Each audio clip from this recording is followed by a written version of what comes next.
கர்த்தருக்குள் பிரியமானவர்களே, கடவுளுடைய பெரிதான கிருபையினாலே இந்த தபசு காலத்தின் 4ஆம் ஞாயிறிலே நாம் இந்த நாளிலே அனுசரிக்கும்படியாக கர்த்தர் நம்ம திரும்பி பாராட்டியிருக்கின்றார்.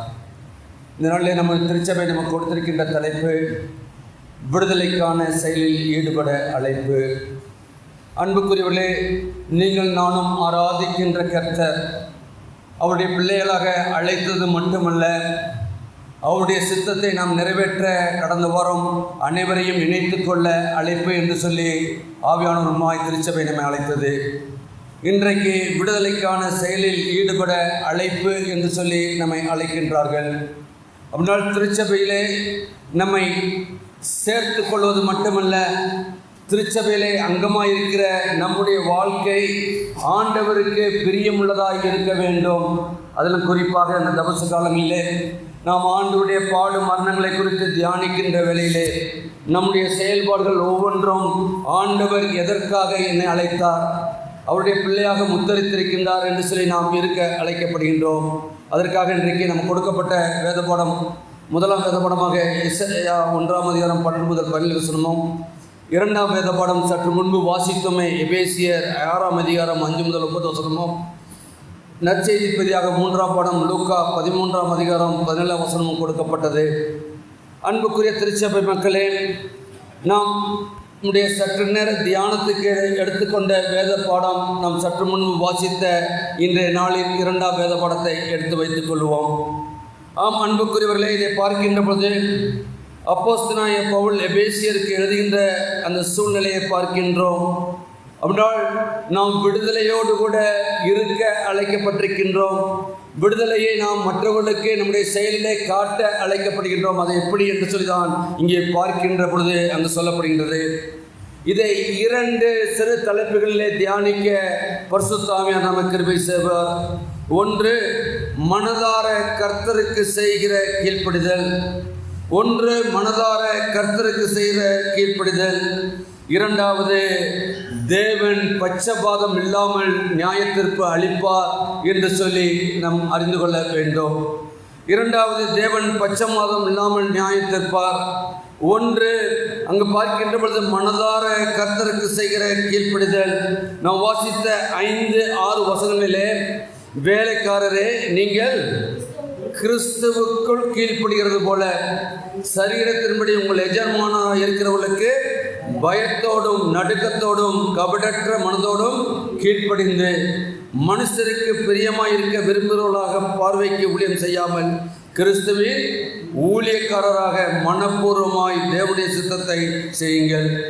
அன்புக்குரியவர்களே, நாம் எங்கு வேலை செய்கிறோம் என்றல்ல, நாம் செய்கின்ற வேலை ஆண்டவர் நமக்கு கொடுத்த வேலை.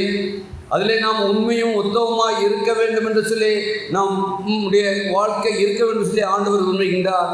அது சொல்கின்ற போது அங்கே பாருங்க, நடுக்கத்தோடும் கபடற்ற மனதோடும் கீழ்ப்படிந்து முன்னால் நாம் வேலை செய்கின்றோம் என்று சொன்னால் நாம் ஒவ்வொருவரும் ஆண்டவருக்கு வேலைக்காரராக இருக்கின்றோம். நான் ஆண்டவருக்கு நான் வேலைக்காரன் அல்ல என்றல்ல, ஆண்டவரை என்றைக்கு நாம் ஏற்றுக்கொண்டோமோ அன்றைக்கு நம்மேல் விழுந்த கடமை அவருடைய நற்செய்தியை நாம் அறிவித்தே ஆக வேண்டும்.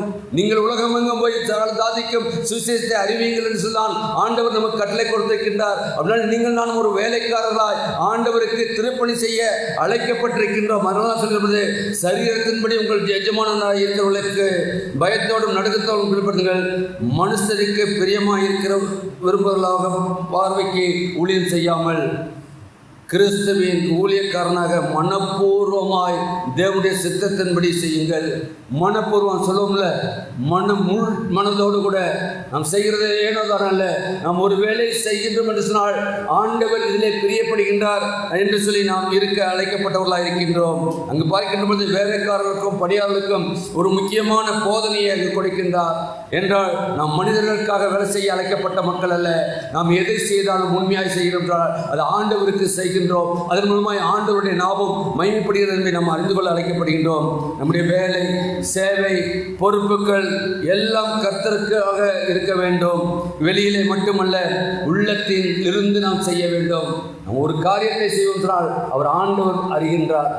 மனிதர் நம்மை அங்கீகரிக்கின்றாரோ அங்கீகரிக்கவில்லையா, ஆண்டவர் அங்கீகரிக்கின்றவராக இருக்கின்றார். நம்முடைய உள்ளான மனதிலிருந்து ஆண்டவருக்கென்று நாம் எடுக்க அழைக்கப்படுகின்றோம். இதான் கொலேசியில் பார்க்கின்ற பொழுது 3ஆம் அதிகாரம் 23ஆம் வசனத்தில் சொல்கிறது, நீங்கள் எதை செய்தாலும் மனதார கர்த்தருக்கு செய்வது போல செய்யுங்கள். எதை செய்தாலும் மனதார கர்த்தருக்கு செய்கிறேன். இது மக்களுக்காக அல்ல, ஒருவேளை நாம் வேலை செய்கிற இடத்துல நம் மேல் அதிகாரிக்காக அல்ல, நமக்கு கொடுக்கப்பட்ட பொறுப்பு ஆண்டவர் கொடுத்திருக்கின்றார். எனவே இவருக்கு அதிகாரம் உள்ளவருக்கு நாம் கீழ்ப்படிந்து அவருக்கு நாம் செய்கின்றோம் சொன்னால் ஆண்டவருக்கு நாம் செய்கின்றவராக இருக்கின்றோம். பேதுரு சொல்கின்ற பொழுது 2ஆம் அதிகாரம் 18ஆம் வசனத்திலே, எஜமான்களுக்கு பயபக்தியோடு கீழ்ப்படிங்கள். எஜமானுக்கு பயபக்தியோடு கீழ்ப்படியுங்கள். நாம் கீழ்ப்படுகின்றோமா? நம்மை இம்மட்டுமாக பாதுகாத்து பராமரித்து உங்களுக்காகவும் எனக்காகவும் தன்னுடைய ஜீவனையை கொடுத்து இன்றைக்கு நீங்களாம் நம்ம அப்பா பிதாவை என்று கூப்பிடுகிற அந்த புத்திர சுவிகார சிலாக்கியத்தை ஆவியை பெற்றிருக்கின்றோமே, நாம் ஆண்டவருக்கு கீழ்ப்படுத்தலுள்ளவர்களாக இருக்கின்றோமா? ஆண்டவர் அழைக்கின்ற நேரத்திலே ஆண்டவருடைய திருச்சமூகத்திலே நாம் வந்து அமர்ந்து ஆண்டவரை துதிக்கின்ற மக்களாக இருக்கின்றோமா என்று நாம் சிந்தித்து பார்க்க அழைக்கப்படுகின்றோம். அதே மத்தேயுவிலே பார்க்கின்ற பொழுது மத்தேயு 6:24 ஒருவன் 2 எஜமான்களுக்கு சேவை செய்ய முடியாது, வேலை செய்ய முடியாது. உலகத்துக்கும் ஆண்டவருக்கும் நாம் உரியவர் அல்ல. ஆண்டவருக்கு நாம் ஊழியர் செய்வதனால் உலகத்தின் காரியங்களை நாம் வெறுத்து விட வேண்டும். நாம் மனிதர்களுக்காக அல்ல, 2 எஜமானனுக்கு வேலை செய்தால் அந்த வேலை உண்மையாக இருக்காது. உண்மையாக மட்டுமல்ல, அது மற்றவர்கள் பார்க்கின்ற போது ஆண்டவருடைய நாமம் மகிமைப்படாது. இவை நம்முடைய எந்த வேலை செய்தாலும் ஆண்டவருக்கென்று ஆண்டவர் எனக்கு ஜீவனை கொடுத்திருக்கின்றார். என் ஜீவ காலம் முழுவதும் ஆண்டவருக்காக ஓடுவேன். ஆண்டவர் எனக்கு கொடுத்த வேலை, அது பள்ளியிலே நீங்கள் டீச்சராக இருக்கலாம், அலுவலகத்திலே நீங்கள் பணியாளராக இருக்கலாம், அல்லது நீங்கள் செய்கின்ற ஒவ்வொரு பணியிலும் ஆண்டவர் எனக்கு இதை கொடுத்திருக்கின்றார். அதன் மூலமாய் ஆண்டவருடைய நாமத்தை நான் மகிமைப்படுத்துவேன் சொல்லி இருக்க அழைக்கப்படுகின்றோம். நம்முடைய வேலை ஒருவேளை ஆராதனையை போல இருக்க வேண்டும். நாம் வருகின்றோமே, ஆண்டவருடைய திருச்சமூகத்தில் எப்படி ஆராதிக்கின்றோம்? அது துதி ஆராதனைனாக்கா எவ்வளவு ஆனந்தத்தோட அது வேலை செய்கின்ற பொழுதும் அந்த நம்பிக்கை, ஆண்டவர் என்னை காண்கின்றவராயிருக்கின்றார். நாம் துதிக்கின்ற பொழுது ஆண்டவர் நம்ம மத்தியிலே வாசமாயிருக்கின்றார். அந்த ஆண்டவர் தான் நம்மோடு கூட பயணிக்கின்றார், நம்மோடு கூட இருக்கின்றார் என்ற அந்த உணர்வு வேண்டும். ஏன்னால் தேவன் நம்முடைய உழைப்பையும் நேர்மையையும் காண்கின்றவராயிருக்கின்றார். நாம் செய்கின்ற காரியங்களை ஆண்டவர் கண்டு அதற்கான பலனை நமக்கு கொடுக்க சித்தமுள்ளவராயிருக்கிறார். மனிதன் பார்க்காவிட்டாலும் தேவன் பார்க்கின்றார். நான் வேதவசம் சொல்கிறேன், அவர் வானத்திலே இருந்தாலும் மனுபுத்திரன் மேல் கண்ணோக்கமாய் இருக்கிறார். நீங்கள் நானும் ஆராதிக்கின்ற தேவன், உங்களையும் என்னையும் மட்டுமாக கரம் பிடித்து வரைநடத்துகின்ற தேவன் வானத்தில் இருந்தாலும் மனுபுத்திரன் மேல் கண்ணோக்கமாய் இருக்கிறேன் சொன்னால், ஒருவேளை எல்லா மனுபுத்திரனை பார்க்கிலும் நீங்கள் நானும் விசேஷராய் இந்த நல்ல தூய திருத்துவ ஆலயத்திலிருந்து அவரை துதிக்கின்றமே, ஆண்டவர் இதை பார்த்து மகிமைப்படுவார் அல்லவா? அப்படின்னா அந்த மகிமை ஆண்டவருக்கு உரியது, நமக்குரியதல்ல. நம் ஜீவன் இருக்க மட்டும் ஆண்டவரை நாம் துதிக்க அழைக்கப்படுகின்றோம். இரண்டாவதாக, தேவன் பட்சபாதம் இல்லாதவர். இரண்டாவது, தேவன் பட்சபாதம் இல்லாதவர். எடுத்தவள் வாசிக்கலாமே, 6ஆம் அதிகாரம் 9ஆம் வசனம். எஜமான்களே, அப்படியே நீங்களும் வேலைக்காரருக்கு செய்ய வேண்டியவளை செய்து அவர்களுக்கும் உங்களுக்கும் எஜமானனானவர் பரலோகத்திலே இருக்கிறார் என்றும் அவரிடத்திலே பட்சபாதம் இல்லை என்றும் அறிந்து கடுஞ்சொல்லை விட்டுவிடுங்கள். ஆம் அன்புக்குரியவர்களே, அது ஒரு எஜமான்களுக்கு கொடுக்கப்படுகின்ற எச்சரிக்கையாக இருக்கின்றது. நாம் ஏதோ நம்மிடத்தில் வேலை பார்க்கின்றவர்களே நமக்கு அல்ல, ஆண்டவர் எல்லாவற்றையும் அறிந்திருக்கின்றார். அவர் அதிகாரம் பெற்றவர். ஆனாலும் அவர் நம்மேல் இரக்கமுள்ளவராக இருக்கின்றார். நம்மேல் இரக்கமுள்ளவராக இருக்கின்றார். அவரை ஏற்றுக்கொண்ட பிள்ளைகளாக நீங்கள் நானும் கூட இரக்க கணத்தோடு கூட நம்மோடு பணிபுரிகின்ற மக்களை அரவணைத்து நாம் செல்ல அழைக்கப்பட்டவர்களாக இருக்கின்றோம் என்றால், தங்களுக்கு கீழுள்ள நீதியோடும் அன்போடும் அவர்களை நடத்த வேண்டும். அப்படியான நீதியோடும் அன்போடும் நாம் நடத்துகின்ற பொழுது ஆண்டவர் அதில் மகிமைப்படுகின்றவராக இருக்கின்றார். தேவன் எல்லாரையும் ஒரே மாதிரி பார்க்கிறவர் அல்ல, எல்லாரையும் ஒரே மாதிரி பார்க்கிறவர் அல்ல. அது மட்டுமல்ல, அவர் அதிகாரம் உள்ளவர்களையும் அதிகாரமற்றவர்களையும் ஒன்றாக பார்க்கின்றவராக இருக்கின்றார். அதிகாரம் எனக்கு கொடுக்கப்பட்டிருக்கின்றதனால் அதை செய்கின்ற பொழுதும் ஆண்டவர் பார்க்கின்றார். அந்த அதிகாரத்துக்கு கீழ்பட்டிருக்கின்ற வேலைக்காரருடைய வேலையையும் அவர் அறிந்தவராக இருக்கின்றார். அதனால்தான் அவர் உங்களுக்கு எஜமானவர் பரலோகத்தில் இருக்கிறார் என்று அவர்தான் பரலோகத்தில் இருக்கின்றார், அவரிடத்திலே பட்சபாதம் இல்லை என்று சொல்லி நாம் சொல்ல அழைக்கப்படுகின்றோம். அன்புக்குரியவர்களே, நாம் அதிகாரம் உள்ளவர், நம்ம அதிர்க்க அல்ல, நம் அதிகாரம் செலுத்த அல்ல, நம் மீது இரக்கம் கொண்டவராய் அவர் இன்றைக்கு நாம் 2 நாட்களிலே அவருடைய கல்வாரி சிலுவை நாம் நோக்கி பார்க்கின்றமே, அவர் எவ்வளவாய் நம் மீது இரக்கம் வைத்த நிமித்தமாய், நீங்கள் நானும் செய்த பாவத்தின் நிமித்தமாய் நீங்கள் நானும் மரணத்தை ருசி பார்க்காதபடி ஒரு பாவம் அறியாத தேவன் உங்களுக்காக எனக்காகவும் கல்வாரியில் ஒப்பு கொடுத்தாரே, ஒப்பு கொடுத்து அந்த பரிசுத்தமுள்ள இரத்தத்தின் மூலமாய் நீங்கள் நானும் அவருடைய பிள்ளையாக ரட்சிக்கப்பட்டிருக்கின்றமே. அப்படி என்றால் அவர் எவ்வளவு இரக்கமுள்ளவராய் இருக்கின்றார். நாமும் நம்முடைய வாழ்க்கையிலே இரக்கமுள்ளவர்களாய் நாம் நீதியை இருக்க அழைக்கப்பட்டவர்களாய் இருக்கின்றோம். கொலைசியருக்கு எழுதுகிற பொழுது கொலைசியர் 4ஆம் அதிகாரம் 1ஆம் வசனத்திலே எஜமான்கள் நீதியையும் சமத்துவத்தையும் செய்யுங்கள் சொல்லி பார்க்கின்றோம். நீதியையும் சமத்துவத்தையும் உடல் எஜமான்களாக இருக்கின்றவர்களால் நாம் எல்லாரையும் ஒரு அரவணைக்கின்றவர்களாய் நாம் இருக்க அழைக்கப்பட்டவர்களாக இருக்கின்றோம். அப்போஸ்தலர் நடவடிக்கை 10ஆம் அதிகாரம் 34 தேவன் பட்சபாதம் பார்க்கிறவர் அல்ல. அதே வசனம் சொல்லப்படுகிறது, நாம் ஆராதிக்கின்ற தேவன் அப்போஸ்தலர் நடவடிக்கையில் சொல்லியிருப்பது அவர் பட்சபாதம் பார்க்கிற தேவன் அல்ல. ஒருவேளை மனிதரை நாம் நம்பி இருக்கலாம், அவர்கள் யார் எங்கு செல்கின்றார்கள் என்பதை நாம் அவர்கள் பட்சபாதம் பார்த்து கொண்டிருக்கலாம். ஆனால் ஆண்டவர் பட்சபாதம் பார்க்கிறவள் அல்ல. இதை நீதிமொழிகளில் பார்க்கின்ற பொழுது 22ஆம் அதிகாரம் 2ஆம் வசனம் எடுத்து வாசிக்கலாமே. நீதிமொழிகள் 22:2.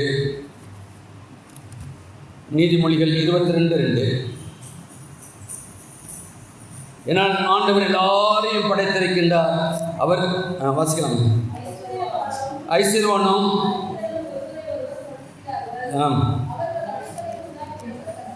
அவர்கள் அனைவரையும் உண்டாக்கினவர் கர்த்தர்.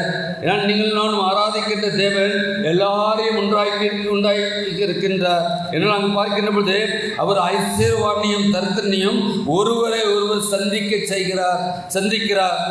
சந்திக்கிறார்கள். அவர்கள் அனைவரையும் உண்டாக்கினவர் கர்த்தர். நம்மிடத்திலே ஆண்டவர் எதிர்பார்க்கின்ற காரியம் நாம் மற்றவர்களுக்கு பட்சபாதம் பார்க்க அழைக்கப்பட்ட மட்டும் அல்ல. நாம் ஆராதிக்கின்ற தேவன் பட்சபாதம் இல்லாதவர். என்னால் மனிதர்களிடையே உயர்வு தாழ்வு இருந்தாலும் ஆண்டவர் உயர்வையும் பார்க்கவில்லை, தாழ்ந்து யாரெல்லாம் அவரென்றே வருகின்றோமோ, யாரெல்லாம் கண்ணீரோடு வருகின்றோமோ அவருடைய கரம் நீட்டி அழாதே மகளே அழாதே மகனேன்னு சொல்லி கண்ணீரை துடைக்கின்ற கர்த்தராக இருக்கின்றார். இன்றைக்கு மனிதர்கள் வேணுமால் நாம் அழுகின்ற அழுகை கண்டு செல்லலாம், ஆனால் அவர் கண்டும் காணாதவர்கள் அல்ல. அவர் நாம் கேட்பதற்கு முன்பாக நமக்கு மறு உத்தரவு கொடுப்பேன் என்று சொல்லியிருக்கின்றார். அவருடைய பாதப்படியிலே வந்து முழங்கால் படுகின்ற பொழுது நிச்சயமாக நீங்களும் நானும் அப்படிப்பட்ட ஒரு அனுபவத்துக்குள்ளாக இந்த இடத்தை விட்டு கடந்து செல்வோம். ஆராதனைக்கு வருவது என்பது மட்டுமல்ல, ஆராதனையிலே நாம் ஆராதிக்கின்ற கர்த்தர் பட்சபாதம் பார்ப்பவர் அல்ல. அவர் எல்லாரையும் அரவணைக்கின்ற கர்த்தர், அவர் எல்லாரையும் அன்போடு நடத்துகின்ற கர்த்தர். அவர் எல்லாரிடத்திலும் அவர் எல்லாம் உடையவராய் இருந்தாலும் ஒன்றும் அற்றவராய் நமக்காக தம்மையே சிலுவை மரணம் என்றும் ஒப்பு கொடுத்தார். ஆனால் அப்படிப்பட்ட ஆண்டவரை நீங்கள் நானும் ஆராதித்துக் கொண்டிருக்கின்றோம். எனவே இதன் மூலமாய் இன்னைக்கு நமக்கு கிடைக்கின்ற 2 பெரிய சத்தியங்கள். ஒன்று, நாம் செய்கிற ஒவ்வொரு வேலைக்கும் கர்த்தருக்காக மனப்பூர்வமாய் செய்ய வேண்டும். 2வது, நாம் ஆராதிக்கின்ற கர்த்தர் தேவன் பட்சபாதம் பார்க்காத நீதி உள்ள கர்த்தர். ஆகையால் அவர் நம் மற்றவர்களை நீதியோடும் அன்போடும் நடத்த வேண்டும். எனவே நாம் கர்த்தருக்காக செயல்படும் வேலை ஒரு நாளும் வீண் போகாது. ஒரு நாளும் நல்ல ஆண்டவர் சொல்லுகின்றாரே, 1 மணி நேரமாவது விழித்திருந்து ஜெபக்கூடாதா? ஆனால் நீங்கள் நானும் 1 மணி நேரம் ஆலயத்துக்கு அடுத்த காரியங்களிலே, ஆண்டவருக்கு அடுத்த காரியங்களிலே நீங்கள் நானும் நம்மை அர்ப்பணிக்கின்ற பொழுது அது ஒரு நாளும் வீண் போகாது என்பதை நாம் அறிந்து கொள்ள அழைக்கப்படுகின்றோம். அன்புக்குரியவர்களே, எனவே இந்த நாளிலே நிச்சயமாக இந்த தூய திருத்துவ ஆலயத்தை ஆண்டவர் கிருபையாய் கொடுத்திருக்கின்றார். இந்த கீழமாத்தூர் திருச்சபை மக்கள் ஒவ்வொருவரும் வரக்கூடிய நாட்களில் நற்செய்தியை அறிவிக்கின்ற மக்களாய், ஆண்டவரை குறித்து மற்றவர்களுக்கு அறிவிக்கின்ற மக்களாய் நாம் ஆராதிக்கின்ற கர்த்தர் பட்சபாதம் பார்க்கிறவர் அல்ல.